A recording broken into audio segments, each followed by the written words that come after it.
Libro de los Hechos, capítulo 2, versículos del 14 en adelante, ondelante, como dicen en el pueblo, ¿verdad? Libro de los Hechos, capítulo 2, versículo 14 en adelante. Vamos a leerlo en el nombre del Padre, del Hijo y del Espíritu Santo. Entonces Pedro, poniéndose en pie con los 11, alzó la voz y les habló diciendo: varones judíos y todos los que habitáis en Jerusalén, esto sea notorio y oíd mis palabras, porque estos no están ebrios como vosotros suponéis, puesto que es la hora tercera del día.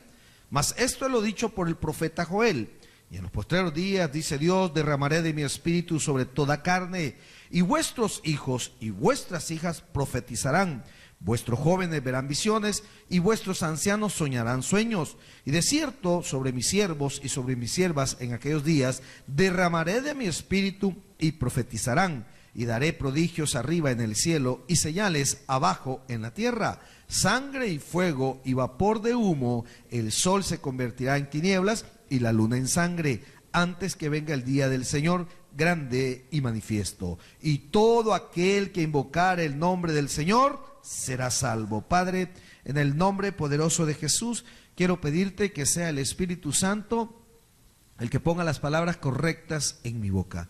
Te pido, Dios, que lo que diga, que lo que haga, glorifique tu nombre. Pido, Dios, por el hermano, por el amigo, por aquellos que están, para que dispongan su mente, su corazón, y que nos abras el entendimiento para poder aprender, conocer y afianzar mucho más nuestra fe, entendiendo que solo en Jesús hay salvación y vida eterna. Gracias, Padre, gracias, Hijo, gracias, Espíritu Santo. Amén y amén. Tomemos nuestros asientos, mis amados hermanos.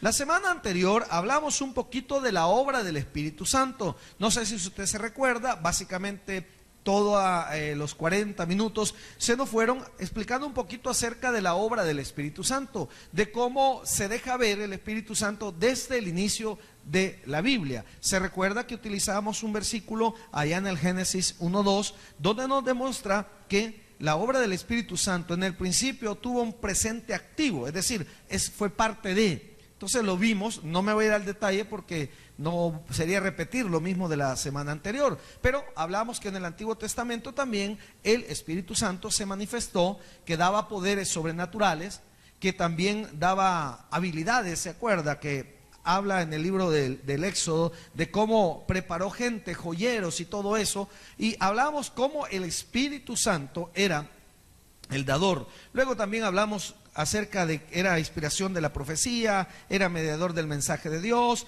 era profecía en el Antiguo Testamento. Vimos en la salvación que el Espíritu Santo es el que nos convence del pecado. Vimos que en la salvación nos regenera al creyente. También como en la salvación, es decir, cuando usted ya confesó con su boca que Jesús es el Señor, ya en su salvación el Espíritu Santo nos convence de lo malo que estamos haciendo.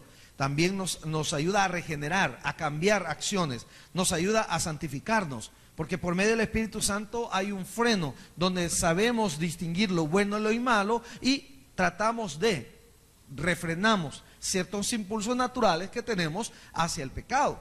Luego hablamos de cómo el Espíritu Santo mora en la vida del creyente, y también hablamos que en el Nuevo Testamento enseña la verdad espiritual, glorifica el nombre de Cristo, derrama el poder de Dios en el corazón, y también que imparte dones del ministerio. Todo eso lo platicamos la semana anterior. No me quiero detener. Hubo una pregunta que me la hicieron y de plano se me fue, se la debo para la próxima, pero sí, con esto mismo del estudio, me agrada, fíjese, me agrada, pero de veras se me escapó. Le pido disculpas a la hermana Marta porque ella me puso una pregunta ahí, pero se me escapó. La próxima se la vamos a aclarar, pero es interesante el hecho de ver cómo vamos aprendiendo y cómo nos preocupamos por conocer más. Entonces vimos cómo el Espíritu Santo no podemos cuestionar primero que es poder de Dios, o sea, es Dios mismo, amén. Entonces tenemos que tener claro eso. Luego entramos al versículo 14, siempre del capítulo 2. Dice: entonces Pedro, poniéndose en pie con los 11, alzó la voz y les habló diciendo: varones judíos y todos los que habitáis en Jerusalén, esto os sea notorio y oíd mis palabras. Ve el 15. Porque estos no están ebrios como vosotros suponéis, puesto que es la hora tercera del día. ¿Qué generó que Pedro se pusiese de pie? ¿Qué estaban diciendo? ¿Qué sucedió? Llegó el Espíritu Santo, entonces cada uno hablaba conforme al idioma para que los otros entendiesen.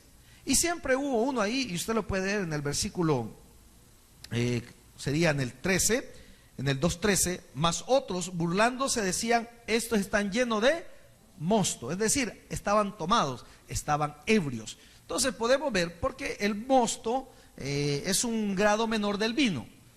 El mosto era hasta cierto punto un refresco que tenía cierto grado de alcohol. ¿Chicha? Sidra. Bueno, yo nunca he sido boludo. Sidra, hermano. Sidra. ¿Cuánto tendrá la sidra? ¿Cuánto tendrá la sidra? Pero era un grado menor. No soy catador, ¿verdad? Pero lo que sí sé que la sidra cura un dolor de cabeza, va. Es que ya me acordé que una vez tomamos, va, hermano Luis.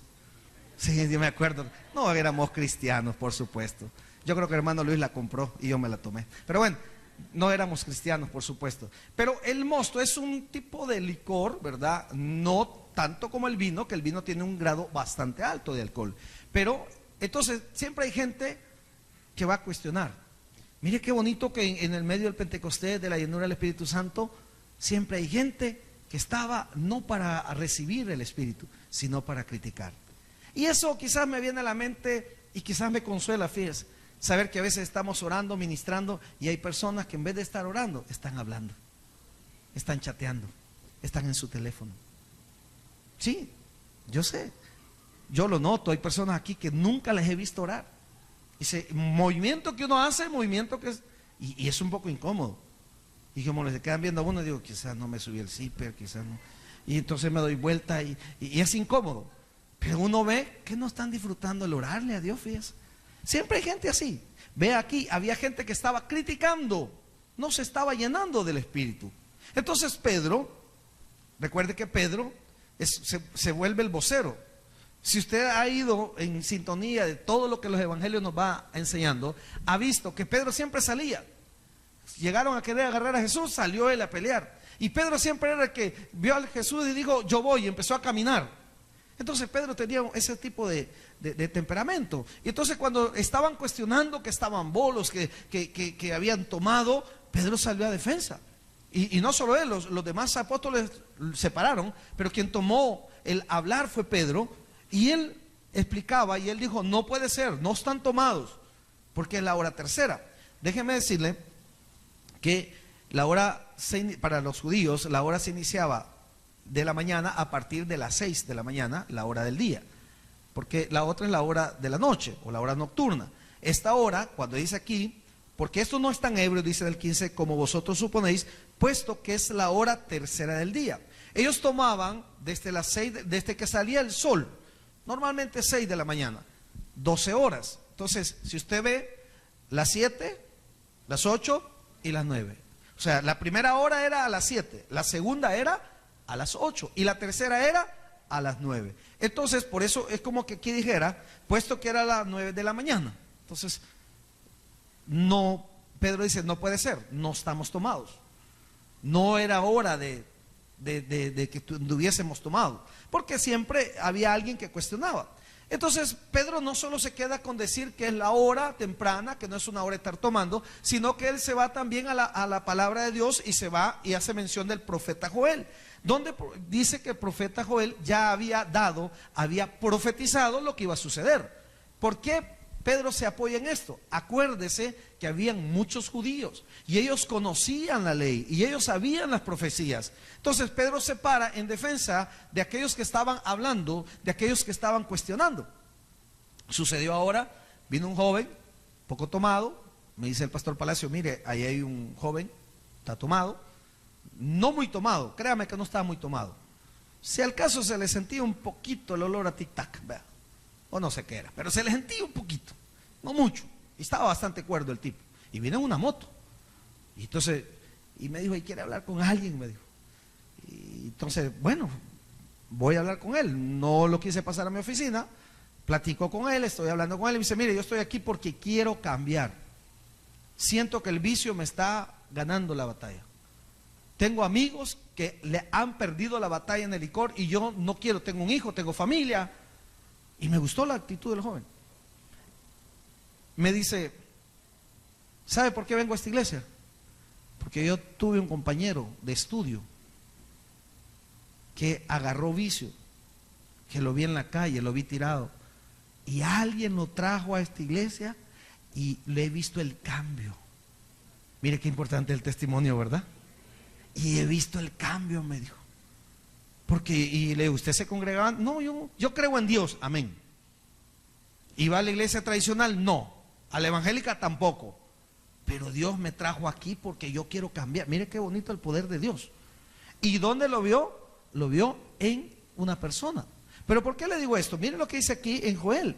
Más esto, dice el 16, es lo dicho por el profeta Joel. Y en los posteros días, dice en el 2:17, dice Dios, derramaré de mi espíritu sobre toda carne, y vuestros hijos y vuestras hijas profetizarán, y vuestros jóvenes verán visiones, y vuestros ancianos soñarán sueños, y de cierto sobre mis siervos y sobre mis siervas en aquellos días derramaré de mi espíritu y profetizarán. Y daré prodigios arriba en el cielo y señales abajo en la tierra, sangre y fuego y vapor de humo. El sol, dice, se convertirá en tinieblas y la luna en sangre, antes que venga el día del Señor grande y manifiesto. Ahora, ¿a dónde me quiero detener? En el 21, ¿qué dice la Biblia? Y todo aquel que invocar el nombre del Señor. Amado hermano, para terminarle la idea de este muchacho, y nos pusimos a hablar y me dice, ¿qué me aconseja? Congregarse. ¿Quiere que ore por usted? Sí, me dijo, pero no aquí, me dijo. Entonces ya lo pasé a mi oficina.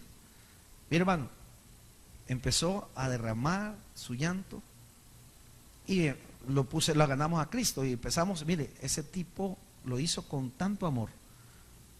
Yo he aprendido algo: cuando la gente está tomada no es correcto, pero este tipo andaba muy sensato. O sea, se había echado, me dijo, mira, no le miento, me he echado un par de tragos.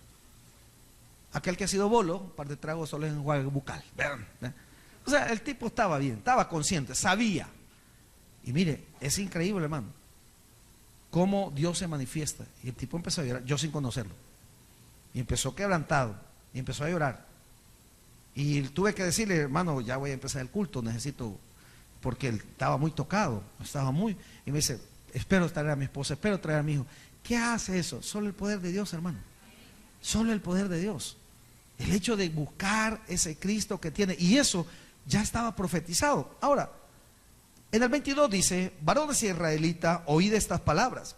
Jesús Nazareno, varón aprobado por Dios, entre vosotros, con las maravillas, prodigios y señales que Dios hizo entre vosotros, por medio de él, como vosotros mismos sabéis. A este, dice, entregado por el determinado consejo y anticipado conocimiento de Dios, prendisteis y matasteis por manos de inicuos, crucificándole. Ahora, ¿qué está tratando de hacer Pedro? Demostrarles que esto ya estaba profetizado, demostrarles que en la persona de Jesús se cumplía todas esas profecías. Y si usted mira en el 22 dice, bueno, lea en el 14, dice Pedro, entonces Pedro poniéndose en pie con los 11 alzó la voz y le habló diciendo, varones judíos, ¿y qué más dice? Y todos los que habitáis en Jerusalén. Pero ya en el 22 dice, varones israelitas. ¿Por qué? Porque los israelitas conocían toda lo que tenía que ver con el Mesías. Entonces aquí ya va específico, le dice, señores israelitas, este Jesús al que ustedes crucificaron es el Mesías que esperábamos. ¿Qué está tratando de hacer Pedro? Hacerles entender a los israelitas que este era el Mesías, que Jesús era el Mesías que había de venir. ¿Para qué? Para que buscaran el arrepentimiento. Sigamos leyendo. Dice la palabra, al cual Dios levantó, dice el 24, levantó, suelto los dolores de la muerte, por cuanto era imposible que fuese retenida por ella. Hace otra referencia al Salmo 16, donde David dice algo acerca de él, pero realmente no era para David, porque David murió, David feneció, terminó, sino que era un salmo que se hace referencia a Jesús. Entonces Pedro literalmente lo que está es convenciendo a los israelitas, a los judíos que eran muy conocedores de la Biblia, del Antiguo Testamento, de todas las profecías, les está mostrando que en Jesús se cumple todo. Ahora, ¿qué más dice? Vámonos al 29. Varones hermanos, dice, se os puede decir libremente el patriarca David que murió y fue sepultado, y su sepulcro está con nosotros hasta el día de hoy. Pero siendo profeta y sabiendo con juramento, Dios le había jurado que de su descendencia, en cuanto a la carne, levantaría al Cristo para que se sentase en su trono. Viéndolo antes, habló de la resurrección de Cristo, que su alma no fue dejada en el Hades, ni su carne vio corrupción. Vea el 32. A este Jesús, ¿cómo dice? A este Jesús resucitó Dios, de lo cual todos nosotros somos testigos. Así que, exaltado por la diestra de Dios y habiendo recibido del Padre la promesa del Espíritu Santo, ha derramado esto que vosotros veis y oís. Ojo, porque David no subió a los cielos, pero él mismo dice, dijo el Señor a mi Señor, siéntate a mi diestra hasta que se ponga tus enemigos por estrado de tus pies. Aquí hace referencia, David escribe el Salmo, y David dice, dijo mi Señor a su Señor, como haciendo referencia a él, pero dice que David falleció. Entonces realmente lo que este salmo está haciendo es una referencia directa a Jesús, el cual su carne no vio corrección, el cual resucitó. Ahora sigamos leyendo, dice el 36, sepa pues, dice, ciertísimamente toda la casa de Israel, que a este Jesús, a quien vosotros, como dice, crucificasteis, Dios le ha hecho Señor y Cristo. Al oír esto se compungieron de corazón y dijeron a Pedro y a los otros apóstoles, varones hermanos, ¿qué haremos?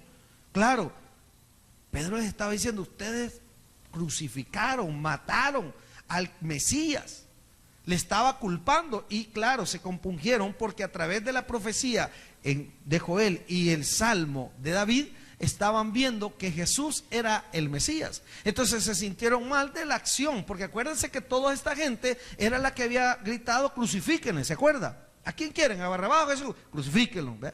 Y ahora el Espíritu mismo, recuerde que el Espíritu Santo llegó, se postró, llegó en ellos y posó en ellos. Entonces muchos lograron ver en lo que habían caído, que ellos habían incitado a crucificar a Jesús. Entonces se sintieron mal, pero luego dice, ellos preguntan, varones hermanos, ¿qué haremos? Dice. Pedro les dijo, ¿cómo les dijo? Arrepentíos y bautícese cada uno de vosotros, ¿qué dice? En el nombre de Jesucristo, para perdón de los pecados, y recibiréis el don del Espíritu Santo. Fíjese que este texto bíblico a veces se vuelve un poquito controversial, porque hay un grupo sectario que habla los Jesús solo, donde todo es en el nombre de Jesús, donde no hay poder en el Padre ni en el Hijo, donde el bautizo se hace solo en el nombre de Jesús, y se apoyan en este texto bíblico. Ahora, cuando Jesús los manda a bautizar en el nombre del Padre, del Hijo y del Espíritu Santo. Primer punto. Pero Pedro dice, bautícense en el nombre del Señor Jesucristo. Arrepiéntanse y bautícense. Entonces, ¿quién tiene más poder? ¿Jesús o Pedro? Jesús. Pero digamos que ese argumento no mucho convence. Amado hermano, Pedro solicita a los que le están escuchando que cambie de actitud de actitud y de acción hasta Jesús. Recuerde, esta misma gente que había gritado, crucifíquenlo, crucifíquenlo, ahora sus ojos son abiertos. Pregunto, de los que hemos recibido a Cristo, ¿no le ha pasado que ahora uno ve diferentes las cosas y usted dice, lo que yo hacía antes, vea? Y hasta orgulloso me sentía de irme a echar las cervezas con los bolos allá en el Willy, vea. Buena la boca, vea. ¿No le ha pasado? Y yo así era de patán como ese mal hablado. No, dice, no eras así, eras peor, ¿verdad? Entonces, vea cómo el Espíritu mismo nos hace que nos arrepintamos del pasado. Hay gente que dice, mire pastor, yo del pasado tengo un pasado muy vergonzoso y no me gusta recordarlo porque me da pena. Hace como 2 años hablaba con un matrimonio y me dice, ya unos ¿qué? 45, ya estaban viejos, le iba a decir, mire, yo tengo 47. Ya era una pareja que tenían que sus 30 años de casado. Dice, pastor, mire, yo del pasado no me gusta hablar porque cuando vine a Cristo el Espíritu me mostró lo malo, porque yo a mi esposa le pegaba, dice. Yo por los del pasado no me gusta hablarme. Ah, qué bueno, ya no le pegan. No, ahora ella a mí me dice, ¿verdad? Porque se arrepintió tanto que... Entonces, vea cómo el Espíritu Santo nos mueve a cambiar. Entonces, Pedro no está diciendo que solamente se bauticen en el nombre de Jesús por decirlo, sino él quiere un cambio de actitud. Estos que gritaban, que decían, crucifícalo, ahora a través del Espíritu Santo reconoce que obraron mal. Entonces Pedro le dice, arrepiéntanse, arrepentíos y bautícese. El hecho de bautizarse era un reconocimiento público que Jesús era su Señor y Salvador. Amado hermano, yo le voy a decir algo, no es fácil cuando uno ha sostenido una posición y después públicamente tener que cambiarla. Esta gente literalmente gritaban pidiendo a Barrabás, ¿se acuerda? Quiero que se enfoque bien en eso. Ellos estaban pidiendo a Barrabás, pero ahora después que Jesús resucita, sube, el Espíritu Santo llega en el Pentecostés y ahora esta gente misma reconoce que Jesús era el Mesías. Hoy se sentían mal y preguntan, Pedro, ¿qué hacemos? Solo les dice, arrepiéntanse. O sea, un cambio de actitud. Acepten a Jesús como su Señor y Salvador. Eso les está diciendo. Reconozcan, porque no reconocieron a Jesús, ¿se recuerda? Cuando anduvo en la tierra no lo reconocieron. Es más, ellos, bueno, hasta Pedro lo negó, porque los judíos tenían miedo. Pero cuando les pusieron a Jesús, ellos eligieron el pecado, eligieron a Barrabás. Pero ahora tenían que tragarse sus palabras, hermano. Ahora tenían que tragarse sus palabras. ¿Y qué dice el Señor? ¿Qué hacemos? Pues mira, Pedro, nosotros acusamos a Jesús injustamente. ¿Y ahora qué hacemos? Pedro le dice, arrepiéntanse. Mire qué bonita actitud, ¿verdad? De decir arrepiéntanse. Arrepiéntanse y bautícense. Entonces, no es bautizarse en el nombre de Jesús. ¿Por qué? Porque aquí dice en el 38, arrepentíos y bautícese cada uno de vosotros en nombre de Jesucristo. ¿Para qué dice? Para perdón de los pecados y recibiréis el don del Espíritu Santo. Pero el bautizarse, pastor, a mí me han dicho que no limpia pecados. Vuelvo, y ya vamos a ver un poquito más adelante una cita bíblica. Recuerde que Pedro lo que pedía era un cambio de actitud hacia Cristo, aceptándolo como su Señor y Salvador, para luego ser bautizado en su nombre como un público reconocimiento de que lo han aceptado como Mesías y Señor. ¿Por qué? Váyase al 3, déjeme ver, al 3:19, siempre del libro de los Hechos. Esto sugiere que ser bautizado en el nombre de Jesucristo es confesar que el Señor es todo aquello que dice su nombre. Recuerde que el bautismo no constituye en sí mismo un medio para obtener el perdón y la salvación, porque hay gente que dice que si usted no se bautiza, no es salvo. Y eso lo dicen varias denominaciones y algunas sectas. ¿Qué dice Hechos 3:19?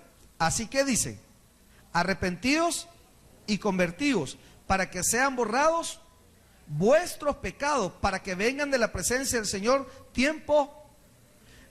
Si el bautizo perdonara pecados, tendría que decir la Biblia de la siguiente manera: así que arrepentíos y convertíos y bautizados. Pero no dice, ya no aparece la palabra bautizo. En el contexto que Pedro lo dice, que se bauticen en el nombre de Jesús, primero dice, arrepiéntanse, reconozcan a Jesús como su Señor y Salvador, y luego bautícense. Ese es el contexto que está dando Pedro. No que el bautizo me va a perdonar pecado. No, ¿qué me perdona pecado? Confesar con mi boca que Jesús es mi Señor, por la sangre, por el derramamiento en la cruz del Calvario. ¿Qué estoy aceptando yo cuando acepto a Jesús, valga la redundancia, como mi Señor y Salvador? Que Jesús en la cruz del Calvario pagó un precio. ¿Qué hace el derramamiento de la sangre de Cristo? Recuerde, hermano, todo esto es un ceremonial. En el Antiguo Testamento, ¿qué hacía el pueblo de Israel? Llevaba un cordero, lo presentaba, lo degollaban, el sumo sacerdote, los sacerdotes hacían todo el ritual. El sumo sacerdote una vez al año entraba al tabernáculo, al lugar santo, luego al santísimo, en el Shekinah, que era el momento exacto que bajaba la presencia de Dios, tomaba esa sangre, y si era acepto el sacrificio que el pueblo hacía a través de estos animales, el pueblo estaba un año más en gracia para con Dios. Un año más si era aceptado, si Dios lo tomaba. Ahora, Jesús se vuelve el Cordero. ¿Se acuerda cómo dice Juan? He aquí el Cordero de Dios que quita. Entonces, Pedro le está diciendo, si ustedes aceptan a Jesús como su Señor y Salvador, están reconociendo en Jesús el Cordero de Dios que quita el pecado. Aquel que cuando derrama su sangre por nosotros nos justifica. ¿Ante quién nos justifica? Ante el Padre. Porque de donde caímos de la gracia fue con el Padre. Dice, justificados pues por la fe. ¿Qué dice Romanos 5:1? Justificados pues por la fe tenemos paz para con Dios, ¿por medio de quién? De nuestro Señor Jesucristo. Entonces Pedro, en el contexto, lo que les está diciendo es: reciban a Cristo y bautícense. Ahora amarremos otros estudios que hemos hecho. ¿Se acuerda que hemos hablado del bautizo? ¿Por qué debo bautizarme? ¿Quiénes pueden bautizar? Yo le comentaba a usted que hay grupos, o hay algunas iglesias que yo no le veo nada de malo, pero que le tienen 6, un año en un estudio para que usted pueda bautizarse. Pero si yo me voy a la Biblia, ¿se acuerda del carcelero? Me viene a la mente el carcelero. Nomás se rompen las cadenas, le dice, ¿qué hago para ser salvo? Cree en el Señor Jesucristo y serás salvo tú y tu casa. E inmediatamente, dice, se bautizaron. Entonces ve que el bautizo solo es una confirmación de que usted ha confesado con su boca que Jesús es el Señor.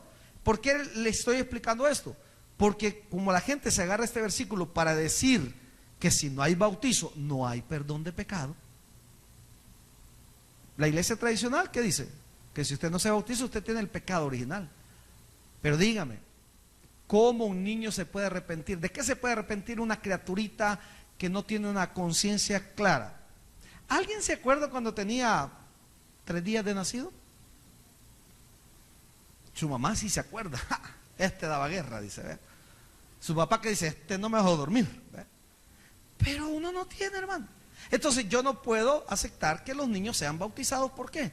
Porque ellos no sé de qué se iban a arrepentir si no tenían ni conciencia de lo que estaban viviendo. Entonces vea el contexto de Pedro, este texto, porque algunos lo agarran y dicen que tiene que bautizarse, si no usted tiene pecado. El bautizo no limpia pecados. ¿Qué limpia pecados? La sangre de Cristo. Espero que le quede claro. Ahora, ¿qué más dice? Así dice en el 41, bueno, en el 38, Pedro les dijo: arrepentíos y bautícese cada uno de vosotros en el nombre de Jesucristo para perdón de los pecados, y recibiréis el don del Espíritu Santo. Entonces, pastor, pero dice perdón de los pecados. Sí, porque si usted se arrepiente, ¿cuándo yo me arrepiento? Cuando realmente confieso con mi boca que Jesús es el Señor. Aquí hay gente que gana almas. Yo le aseguro que hay gente que no quiere recibir a Cristo. Hey, no, hombre, es que de recibir a Cristo es que lo compromete a uno. O sea, ellos no se quieren arrepentir ¿de qué? De la mala vida que llevan. Y usted dice: mire, hermano, mire, reciba a Cristo. No, es que bien saben, con Dios no se juega. Y si yo le confieso con mi boca que Jesús es el Señor, no, yo tengo que cambiar. Y la verdad que yo soy bien malacate, vea. Y la verdad, pues sí, la verdad que a mí me va a costar. Entonces, no están dispuestos a arrepentirse. Entonces, el arrepentirme ante Dios, confesar con mi boca que Jesús es el Señor, me perdona los pecados, me limpia de pecados. El bautizo solo me confirma. Amén. Bueno, espero que le haya quedado claro. Si no, me vuelve a preguntar. O lo escucha más noche y ahí va a estar. Dice en el 40, en el 39, porque para vosotros es la promesa, y para vuestros hijos, y para todos los que están lejos, para cuando el Señor nuestro Dios llamare. O sea que la promesa de salvación es para todos, hermano. Miren lo que dice aquí en el 39, porque para vosotros es la promesa, y para vuestros hijos, y para todos los que están lejos. Esto nos habla de cómo ya la iglesia, Dios sabía que la iba a dispersar para que fueran a ganar almas. ¿Se da cuenta por qué el hecho de vamos a ganar almas hasta lo último de la tierra? Llegar hasta donde se pueda. Hay misioneros, nuestro país está totalmente evangelizado, en su inmensa mayoría. Creo que nadie podría decir: no, a mí nadie me habló, yo no conozco una iglesia evangélica. Pero hay lugares donde sí. Hay muchos misioneros que están yendo lejos. De hecho, aquí tuvimos a nuestra hermana Rosy Vanegas, creo que es el apellido, y anda allá en Perú, y va con los, creo que son los Iquitos, creo que se llaman, y son comunidades que no conocen de Cristo. Y ella tuvo la oportunidad de estar acá, platiqué con ella y me decía: y es difícil porque la gente no conoce, y la gente la tradición, porque le gusta mucho, ¿verdad? Parecían salvadores, le gusta mucho, dice, y tienen su bebida embriagante que ellos preparan, entonces no mucho les gusta. Pero vea, no crea que todo está evangelizado. Pero la salvación es para ¿quién? Para todos, dice aquí, porque para vosotros es la promesa. ¿Promesa de qué? De salvación y vida eterna. Y para vuestros hijos. Y para todos los que están lejos. Para cuantos el Señor nuestro Dios llamare. Ahora, y con otras muchas palabras, dice, testificaban, ¿y qué más? Y les exhortaban diciendo, ser salvos de la perversa. Vámonos un poquito al entorno de lo que sucedía. ¿Por qué no antes? ¿Por qué no hablaron antes con este denuedo? Pedro se paró, los apóstoles también. Pero ¿por qué no antes hablaban con esa autoridad? Pregunto. No estaba el Espíritu Santo. Amén. De 301, gloria a Dios. Me alegra que alguien me entendió. Amén. ¿Por qué no habla? Mire, el Pedro se para ahora. Pedro se para con una autoridad y dice, y empieza, señores, no es así como ustedes dicen. Estos no estaban borrachos. No andaban de fiesta ni de parranda. ¿Verdad? No, él se paró ante una multitud. Es uno de los primeros discursos de Pedro y usted va a ver cuántos se convirtieron. Y el tipo se paró con una gran multitud y tuvo las agallas de decirle, señores, no es como ustedes dicen. ¿Pero por qué? Mire cómo dice aquí. Así que dice el 40, y con otras muchas palabras testificaban. ¿Qué testificaban? De Cristo, de Jesús, de lo que había hecho, de los milagros, que resucitó, que venció la muerte. ¿Qué más dice? Dice, con otras muchas palabras testificaban y les exhortaba. ¿Qué es exhortación, hermanos? Les exhortaba. Si no les dijo, pues ustedes mataron a Jesús, les dijo. Si no es fácil, hermano. ¿Cómo se explica a usted? Bueno, yo tengo hermanitos aquí. Alguien me dijo que ya uno pastor ya no va a evangelizar, hermano. Tengo tiempo, ¿cierto?, de no salir a la calle. La manera en que Dios me pone a evangelizar es aquí predicando y no me estoy excusando. Yo he andado en cárcel y no es porque fue a pasear, ¿verdad? He andado evangelizando en cárcel, en hospitales. O sea, a mí nadie me puede venir a decir, si lo hemos hecho, hermano. Si no me da miedo. Si lo hemos hecho. Si a mí me costó andar en penales, andar en hospitales, hablando a la gente de Cristo, andar encargado de pan y chocolate. A las 2:30 de la mañana estaba entrando a la 22 de abril a dejar hermanos de la iglesia. ¿Sí? ¿Cuál miedo? Y no andamos sirviendo al Señor. Allá nos encontraban por la Cruz Roja dando de comer en la noche pan y chocolate, ganando almas, evangelizando. Hemos ido a las zonas rojas y no a pasear ni a turistear. ¿Sí? Se lo digo porque hay gente que siempre habla de más, ¿verdad? Pero ya venimos de ahí, no nos asusta, no tenemos miedo. Por algo Dios nos preparó. Pero dice con exhortar, quiere exhortar, les estaba diciendo, hermano. Y me paso a los hermanos que tenemos en nuestra iglesia que ganan almas. Pastor, fíjate que fuimos a un lugar allá bien caliente. ¿Usted entiende esos términos? Y fíjate que bien cabal y el muchacho ahí, pues nosotros le hablamos, pastor. Y hasta con las pistolas, pero nosotros, ¿cómo lo hacen? ¿Cómo lo hacen? Por el poder del Espíritu Santo, hermano.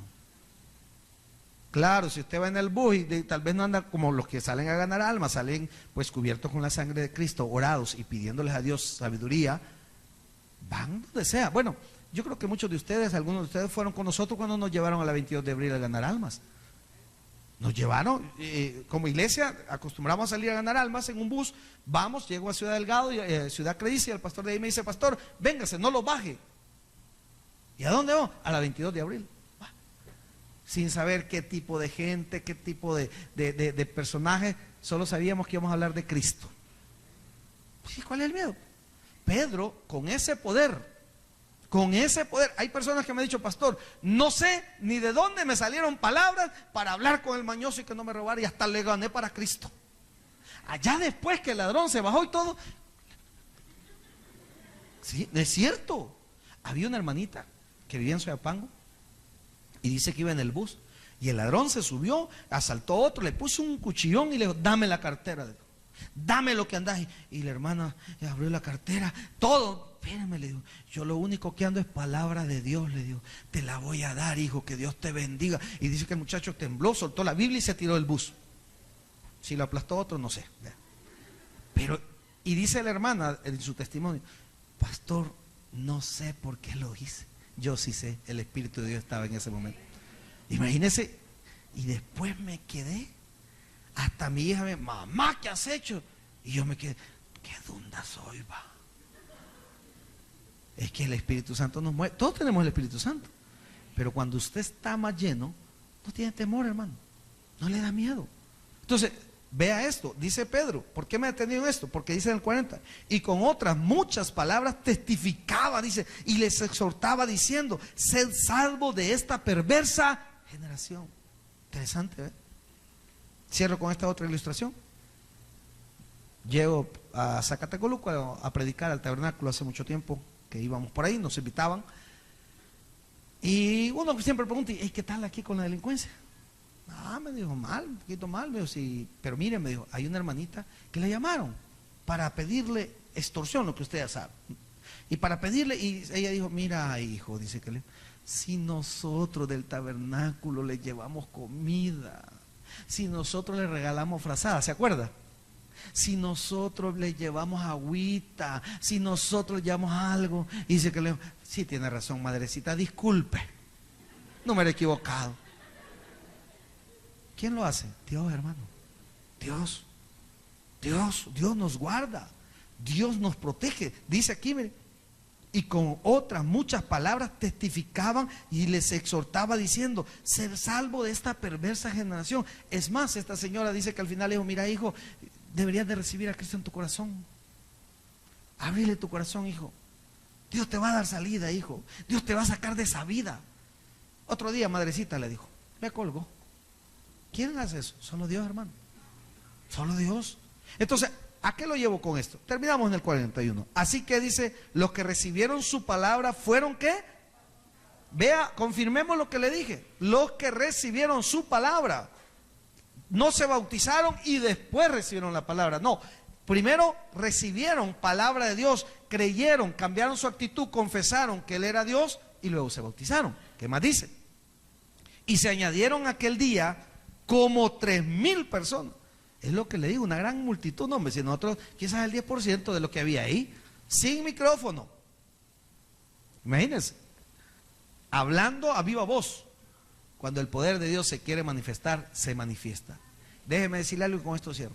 No sé su problema, su necesidad, pero si usted le cree el poder de Dios, se va a manifestar. Démosle un fuerte aplauso al Señor, mis amados hermanos. El predicador ha terminado su mensaje. Acepta a Jesucristo hoy como tu único y suficiente Salvador personal. Ora conmigo de la siguiente manera. Señor Jesús, yo te recibo hoy como mi único y suficiente Salvador personal. Creo que eres Dios y que resucitaste al tercer día. Me arrepiento, soy pecador. Perdóname, Señor. Gracias, Padre, por enviar a tu Hijo a morir por mí. Gracias, Jesús, por salvar mi alma hoy. En tu nombre he orado. Amén. Bienvenido a la familia de Dios. Congrégate con nosotros. Estamos ubicados en Final 29 Avenida Norte, número 2931, Ayutuxtepeque. Tabernáculo Bíblico Bautista, Amigo de Israel, Ayutuxtepeque. A cualquier situación, Jesús es la solución.